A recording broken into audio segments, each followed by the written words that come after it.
Dolores Cannon wrote and spoke extensively about the concept of the New Earth. We're going to be discussing it today. We're going to be discussing Dolores Cannon's book, The 3 Waves of Volunteers and the New Earth. What is this New Earth all about? What does it look like? How is it going to look like? There has been much said, not only in Dolores Cannon's work, but also the work of other spiritual contemporary teachers. This is, like all truth, being described in a unique way here in Dolores's work, but is synonymous with much of this time that has been spoken about through the eons of age. And we're going to be getting into some of the comparisons of Dolores's teachings. Please hit the like button, or if you don't like it, hit the dislike button. All engagement helps get this message out. Dolores Cannon spoke of a coming golden age, a pivotal shift in reality of growth and enlightenment. Yet not everybody is going to make this shift into this new earth, this new reality that we are moving into. In fact, I quote Dolores Cannon when she said that people will want to stay with what they created in the old world or the old earth. We are facing a fork in the road where we have 2 realities splitting off into different directions. One she called the old earth, and 2, the coming new earth. In fact, when I say coming, we are already there.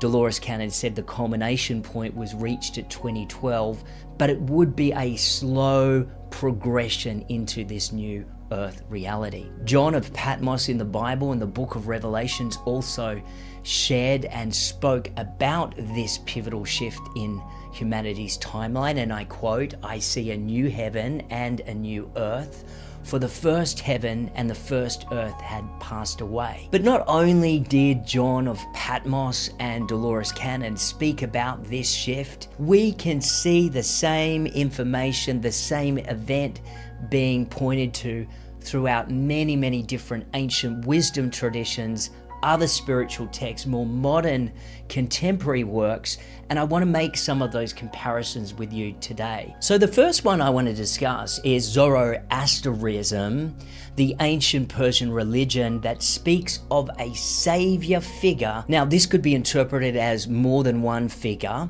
but this savior figure or figures will bring about a restoration and a final renovation of the world. Then there is the Bala faith. The teachings in the Bala faith talk about a new era where humanity will achieve global unity and peace, recognizing the oneness in all of humanity. We have St. Malachi's prophecy.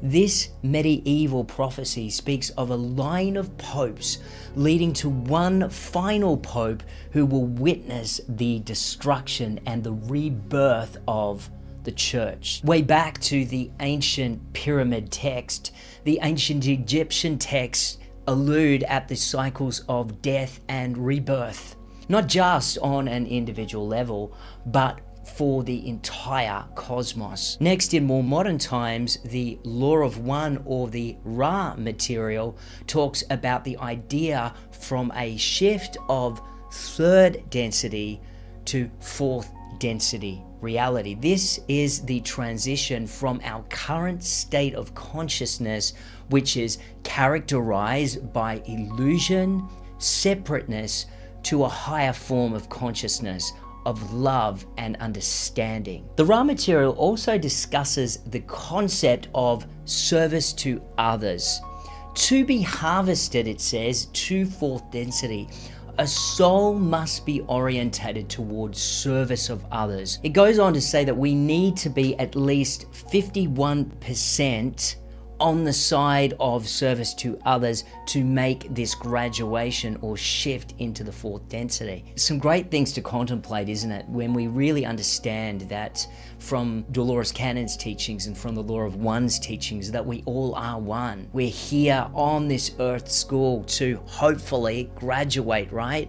Not everyone makes graduation when it comes along. We know that when one's going through school or university. But I get the sense that a lot of us are going to make this graduation.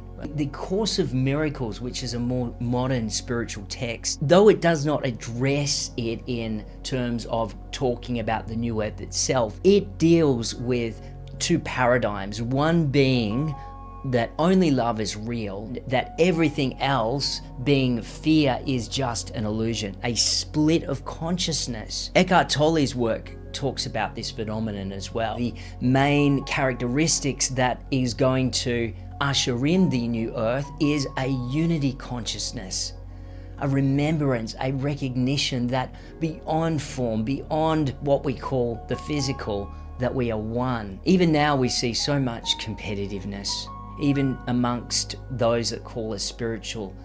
My book, your book, all of these separations, reasons to be separate, identification with our separateness. The energy of the new earth is going to be about unity, about remembering that beyond form, that we are all interconnected, that we aren't just physical beings having a physical experience, that we come from the very essence, the very oneness that unites us all. Dolores herself had contact with Nostradamus when he was alive during his time.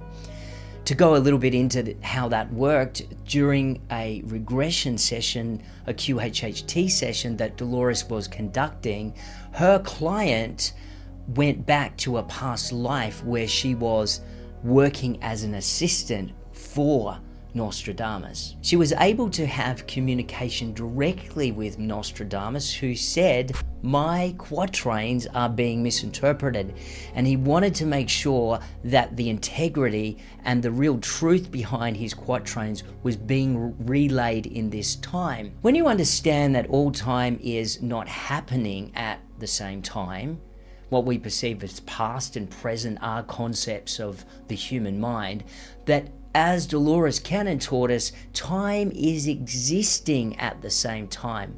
Suddenly you enter the quantum understanding and you see that everything is existing or oscillating or vibrating in the same reality or the same frequency, because everything is energy.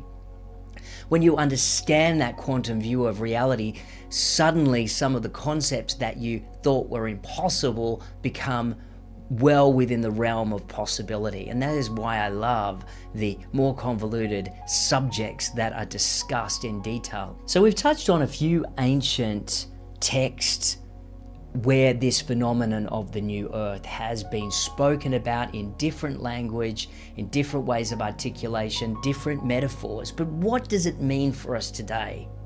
Well, as I said earlier, we face a fork in the road. We get to choose what reality that we want to create for ourselves.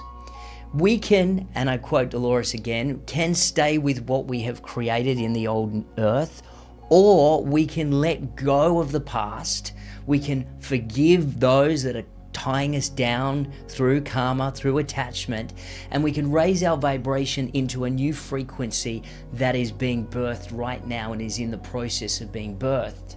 The question is, where are you going to shift? Are you going to stay with what you have created, or are you going to shift into this new reality of the new earth? Now, you probably already noticed in your own personal lives this shift occurring. Perhaps it's in your personal relationships, people not returning emails, people not being in your life in ways they were before. Even though this is really subtle, and Dolores Cannon very specifically said this shift would begin very, very, very subtly before it would speed up and become more prevalent in our experience. So perhaps for you, it's just a subtle moving, or you might feel a call to really understand your own life mission, your own purpose. Dolores called this the universal question, or the eternal question. What am I meant to be doing? What is my purpose? What am I here to do? A lot of us do get the sense that we're not from here. We feel foreign in our own families. We feel foreign in our lives, in our environment. I speak to people every day that have this. I highly recommend having some kind of a regression session to really understand what your purpose is, why you are here at this time, which Dolores said is the most exciting time in the history of the universe, because it's the first time that an entire planet has shifted into a different dimension. Said that people are lining up just to get in here at this time because of how exciting. And when she was asked what this shift was going to look like, they said, well, we don't know. It's never happened before. So even they are watching to see what is going to happen. In more videos, I'm going to be getting deeper into some of these concepts, the 3 waves of volunteers in the New Earth. We're going to be looking at some of the traits of the 3 waves, what it means, what we're going through at the moment at the world at large. A lot of people have a lot of questions. So I invite you to comment in the comment section, ask questions. I endeavor to answer them, and let's go on this journey together of really understanding Dolores Cannon's concepts, understanding what she left us, what she wrote about. And together, let's manifest not only a new earth reality, but a new version of ourselves. I think most of you are here for that purpose, to evolve your soul, to learn, to understand, to wake up. Most of you have had that awakening experience, and you are ready now to shift into something completely new.